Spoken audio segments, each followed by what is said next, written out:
Hi, I'm Abby Ferris, And I'm Brian Meeker. and we're going to talk to you a little bit about literacy today. So to me, literacy would be defined as competency or feeling comfortable. I mentioned to Abby, like if you are CTA literate, you know like the schedule of the trains, you know the order of the stops, you know how to get your ticket, you know how to hold on without falling over, and you could say that this person is CTA literate. They're comfortable, they're competent, they know what they're doing.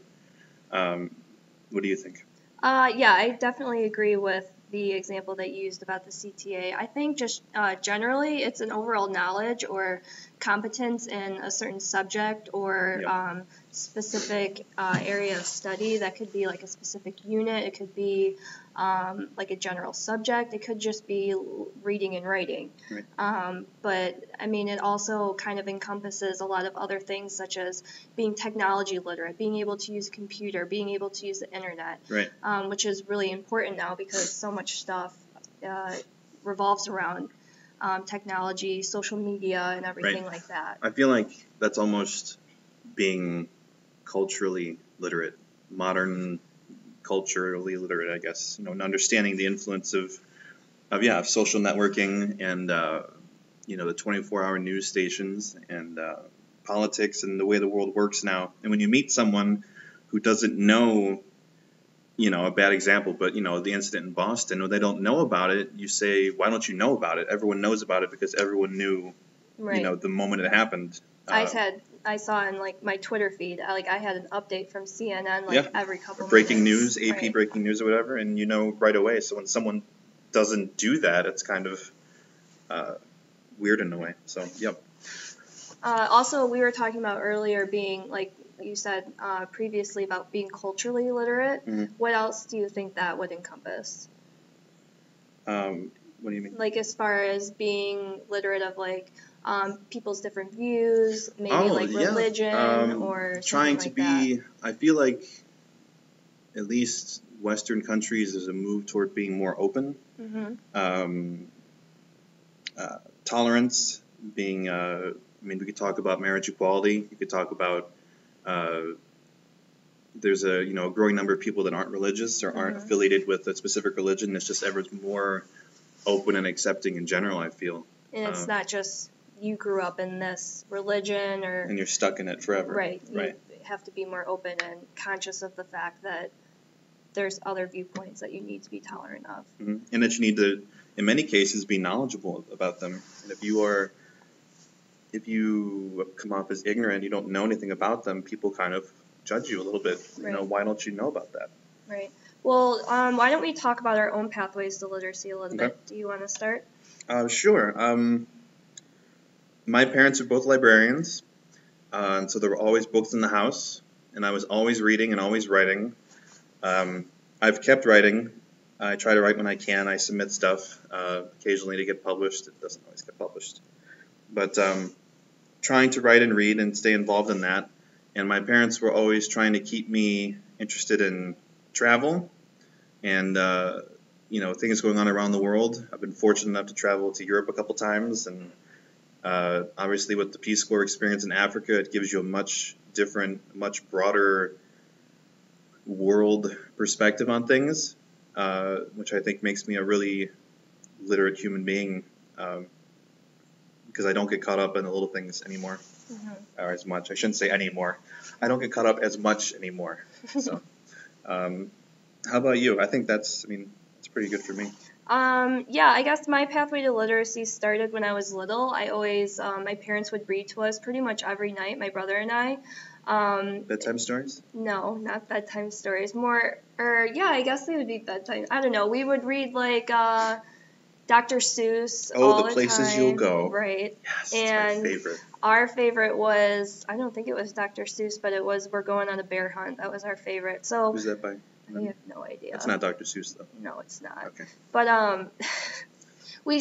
my parents were always reading to us. And then when we started going to school, my brother and I are only a year apart, so we where we had to read at least 20 to 30 minutes every night starting in first grade, and we could have like our parents read to us, but just as long as somebody was reading. Right, and you're being exposed to it. Right. And then as we went farther in like grade school and middle school, we had a program called EBS where we had to document how much we read, and then we would take quizzes on computers in the back of the room. Did you have a book it? No, we didn't do book it. My school did, this was first through third grade, a book it where you had to read a certain amount. If you did it, you got a little sticker on this thing, and then once you had so many stickers, you got a free pizza. Okay. And so that was a way to encourage kids, because everyone loves pizza.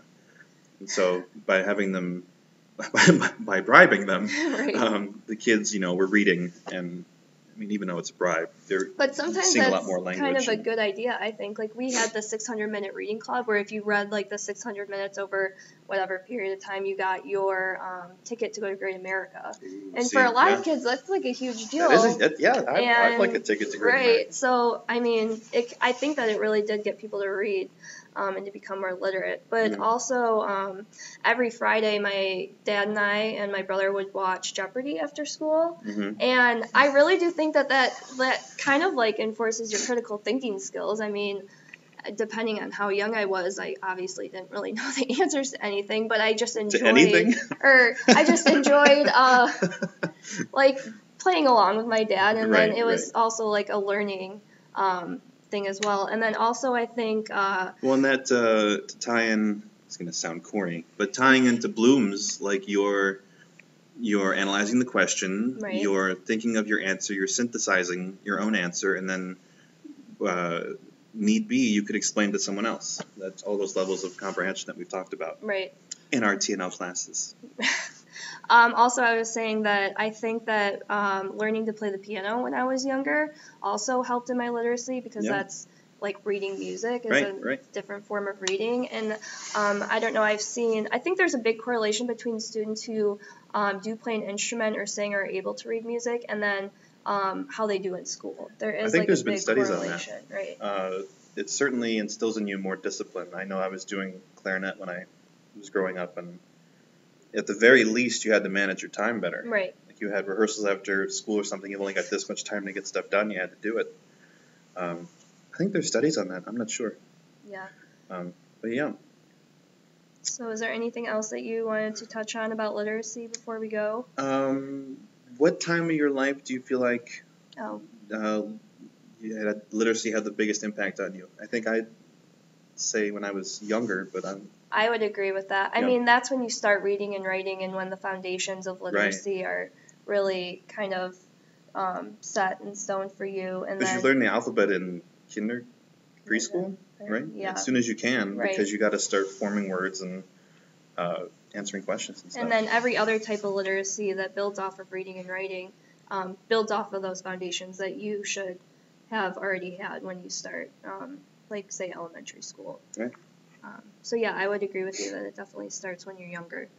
And I feel like we've talked about this in another class. This is actually my LSI class with special ed kind of stuff, that they say the earlier you intervene to assist a child, the better their chances are, because you're starting at a younger age. You can get your foot in the door earlier, I guess. Mm-hmm. I think it's similar with this. The earlier you expose, hooked on phonics, all that stuff. Mm-hmm. The earlier you get kids reading and writing and beginning to understand the world around them, I think the better. Also, I have heard that the sooner that you start a foreign language, the easier it is to pick up on it and to learn it. So I think that also has to do with literacy being a foundation that starts at an early age. Yeah. What do you think we can do in biology specifically?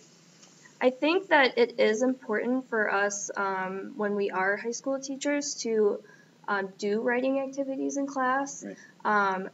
Scientific papers is a way that we could definitely incorporate that, right? And then having some sort of a writing component, but also just making sure the vocabulary words are explained and that students are able to organize their thoughts, because sometimes biology texts can be pretty confusing and pretty compact with a lot of information. We've talked about that in this class with technical language. Right. You get a kid to a chapter or a paragraph, they don't understand half the words. They're not gonna struggle with it.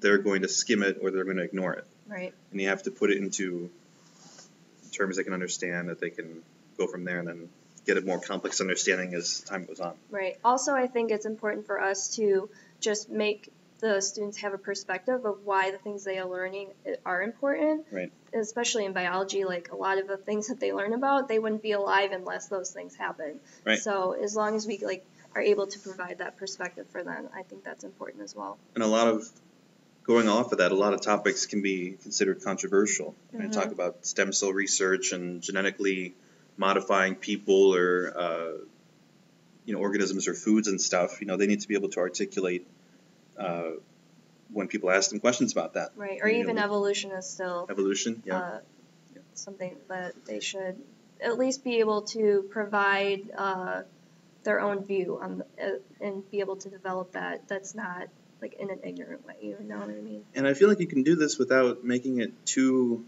much of a separate thing. I think some content area teachers, when it's not English or writing, they shy away from this stuff because they say, I don't have time to do it. I don't have time to incorporate that.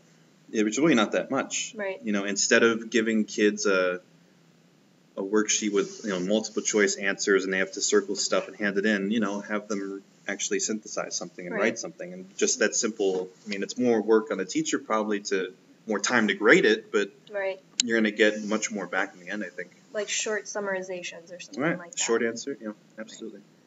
Cool. Well, I think we covered a lot about literacy today. I think so too. I hope you guys enjoyed what we presented to you. So we'll talk to you later. See ya. Bye.